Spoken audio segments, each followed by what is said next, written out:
I really appreciate that. No, that it was, and thank you for being there at those times. Yeah. You know, like so much happened. Like I forgot about that. You know what I mean? Yeah. But it was just, life was a blur. Yeah. I was literally like relearning how to be a person. Yeah. Just live in the situation. You gotta refine yourself. And I think Mikey and I have like, I didn't lose my legs, but I think you and I have also had those big moments in life where I had to like start over and learn a lot of things about myself and be really honest with myself about stuff that's hard and cringy and embarrassing. And when you start doing self-investigating and you start observing things about yourself, it's painful. Yeah. But we're some of the lucky ones that get to see these things and then have the choice to like find a new road and a new path and get off the ones that like are not serving us. And it's never too late. Like, I mean, like we're talking about your path. You can't, like, you'll have a path in your head. It's not going to happen. Yeah. Universe is going to be like, no, you got to take this left. Come back, But it's so amazing that you were, I always knew that you were going to be amazing. Like, you were amazing when I met you. And we haven't caught up in so long. Like, it's so great to hear all the stuff that you're doing now. Thank you. And I can't wait to see the Broadway show. Yeah. Yes. I mean, so what else? When is that? What's the time I'm looking on that? Oh God, these things take forever. But it's been really cool because I knew nothing about this world. And so there's something really freeing about being a novice because I get to ask all the dumb questions. Like, how does that work? What are we doing? Why is that done this way? Yeah. And so I'm working with a team that is so loving and accepting of like letting me learn and taking my ideas and realizing that because I don't know, I kind of have a fresh perspective. So instead of hiring one book writer for the show, which is normal and standard, I was like, well, we're writing a show about women's history. I want a bunch of women's perspectives. I don't want one woman writing on behalf of all women. I want different ages, races, socioeconomic backgrounds. I want these characters to be alive with like truth. And so we're the first show to do a writer's room. So we have 4 writers plus, me and Laura and Kristen Hangy. And this is a lot of depth to be able to give to a show. And that's never been done before. And that's because I didn't know anything about it. Wow. And so now we're in the mad dash to write the show in a year and then do a reading with a live orchestra and invite Broadway theaters. And it's exciting. And I'm really lucky because I'm working with incredibly talented people with like amazing resumes. And I feel very honored to be a part of it. And also for the first time, very worthy. Because at first I was like, gosh, are they still going to want me? I don't know how to do any of this stuff. But I really know that this is divine and I should be doing this. And this opportunity has come to me for a reason. And I want to be of service. And this show is about being of service. It's about giving people access to information in a way that's new and fun and accessible. So... Can't we? Isn't that imposter syndrome crazy though? Because like we're all very successful in our own rights, right? But I've talked to you about this. There's plenty of times where I'm like, can I really I'm crazy. Do I really think I can pull off what I'm trying to pull off here? Like, and you have to like really bring yourself back together. It's like, no, I can. And luckily we have a friend like this that I can call. She's like, shut up. Yes, you can. It's like, all right, I got it. That's why we need community because I'm not always going to have this confidence. And sometimes I need someone to look at me and remind me who I am. And like, those are your friends in that. And we need that. Yeah. Yeah. People you can be vulnerable with and be like very honest and raw. And like, I've definitely cried in front of you on different occasions. Like, yo, I'm really struggling with this. And when I'm messing up, tell me I'm messing up. Don't like enable me. Don't let me be Tell me I'm messing up. Hold me to the higher standard, Yeah, the people that praise you and tell you you're amazing all the time, you need You need both. You need both. Yeah. You need both. I'm going to start calling you, though. Please call me. I'll shoot you a text first and make sure you're available. Call me whenever. I love you. I will always be available for you. Yes. Thank you. I love that you're going to be... So it's going to be Broadway? I mean, we hope so. Okay. Obviously, there's a lot of steps that have to go to reach there, but we are on that trajectory. Yes. It's really exciting. And if you want to download the album, it is available now. And it is based off the album, but we will obviously be writing so many more songs and changing a lot of the lyrics to outfit the show. And Yeah. The writer of my play, the writer of our play, All of Me, Laura Winters, she would love your play. Oh, good. Let's she's like, yeah, I definitely, you should really meet her. She's an incredible writer, but she has like scripts about, you know, like women, just like powerful women in general. I don't want to like take her stuff out of context. I'll let you meet her.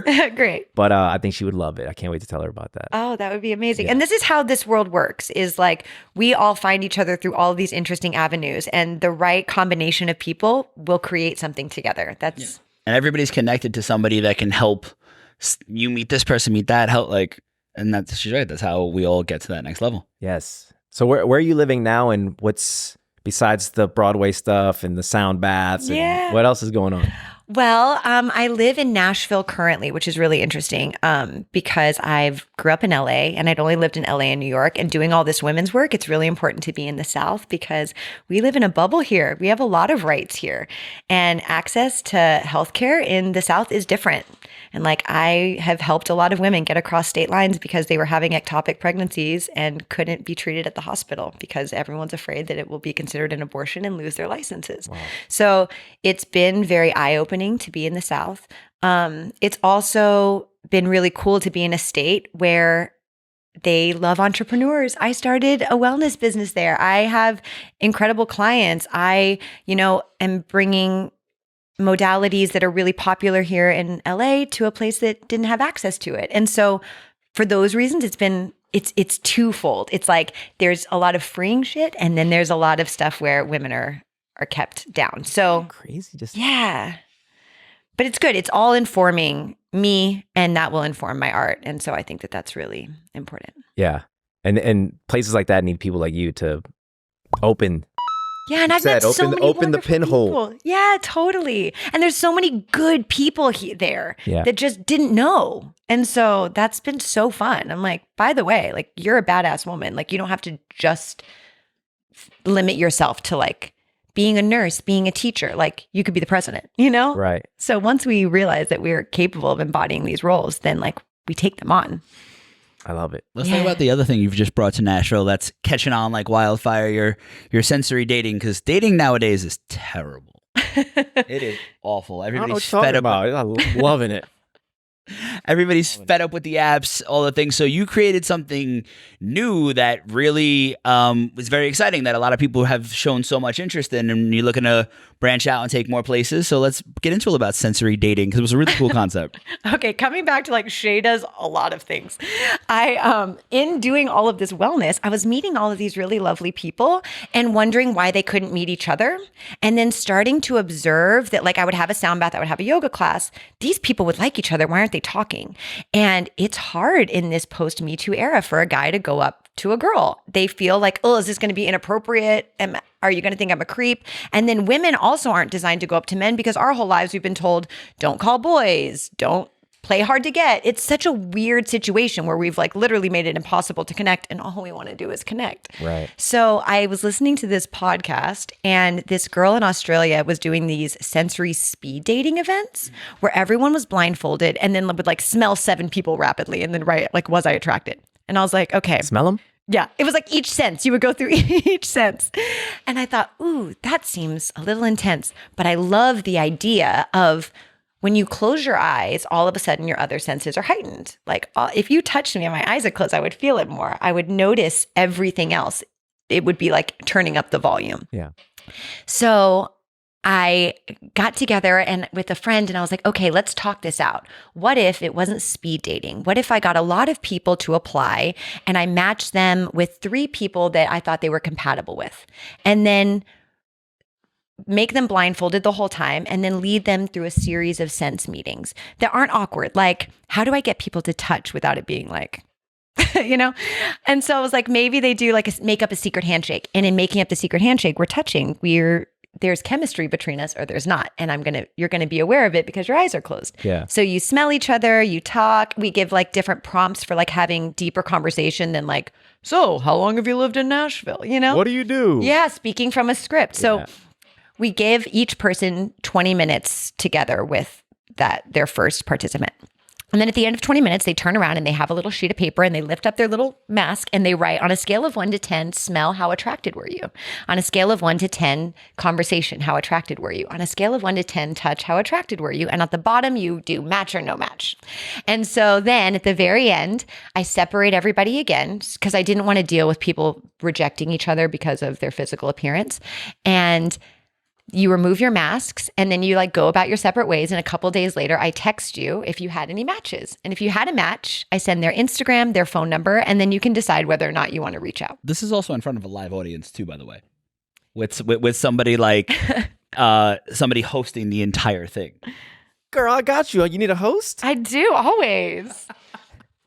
So yeah, it ended up being really fun and it was so sweet watching people connect because you don't realize the things that keep us from connecting. Like some people have a hard time with eye contact. And so if you're talking to someone who has a hard time with eye contact, you start wondering, is it me? Am I boring? Do you not like me? Oh no, you don't like me. Now I'm going to start changing what I'm saying. And then the connection's lost. Or our freaking phones. Everyone's like looking at their phone, checking their phone. It makes the person you're talking to feel like you're not interested. But sometimes you're interested and you're just nervous. And so when you take that away, even people that weren't going to date, I couldn't get them to stop talking. It felt so nice to feel comfortable like that. And so, yeah, there's an audience that sits upstairs. It's at this amazing venue in Nashville called Flamingo, and there's like a balcony area. So you can come and sip cocktails if you're in a relationship, or if you're interested in doing it but nervous, you can come watch one of the events and, you know, watch people meet. And it's so charming and so fun. It's adorable. What's the success rate been like? Well, our first one, we had 15 couples and 5 of them were dating, which is amazing numbers. Like, come on, Bumble, let me know your numbers. You know? Yeah, I can tell you right now, they're not good. They're right low. Now. So yeah, it's been really good. It's been really fun. So we've done 2 events so far, and I want to bring them to LA because I have so many wonderful friends in LA that I think could benefit from this. I got my blindfold right here. I don't know if you want to start. I've already touched you multiple times. This is adorable. That's amazing. Yeah, I mean, we were talking about dating app earlier. And it's yeah, like I got talked into getting on dating apps because I'm old school. I like to meet people organically, and you know, I do better in person. And unfortunately, you know, LA is so image based. And in my mind, you know, people, I think, because I actually tested this. I'm like, I think it's, you know, they see a guy in a wheelchair and they're like, no, like, I don't know. How's that going to work? Blah, blah, blah. And like, for instance, I downloaded Bumble and I just was not doing well here in LA. And then I booked a job in Hawaii and I set my location to Hawaii, and it was just like, it lit up. And I actually ended up hanging out with someone while I was there. Yeah. And it just made me think, like, is this like a societal thing, you know? Here in LA? In LA and in different cities, you know what I mean? Like you just go off of looks. So the fact that you took away that big aspect, it forces you to really get to know someone. Totally. You know? And it lets you get to know yourself. How do I feel? Because sometimes we're so preoccupied in our mind of like, do you like me? That I haven't even stopped to ask, do I like you? Yeah. Do I feel chemistry with you? Or do I just like the way that you look? And looks are so funny. We were taught what attractive was. Yeah. We didn't decide. We grew up looking at magazines and stuff. That's pretty. That's not pretty. It's so strange. I have a question for both of you about the dating apps because I'm turning 40 in a week, which is wild. And 25. I've learned that men will do dating apps and like put like 5 years younger than them as their like cap age. So I feel like they're missing out on like women that are their age that are interesting and cool and beautiful and young and vibrant because there's this idea that men should always date younger. How do you guys do that? Do you feel any kind of way?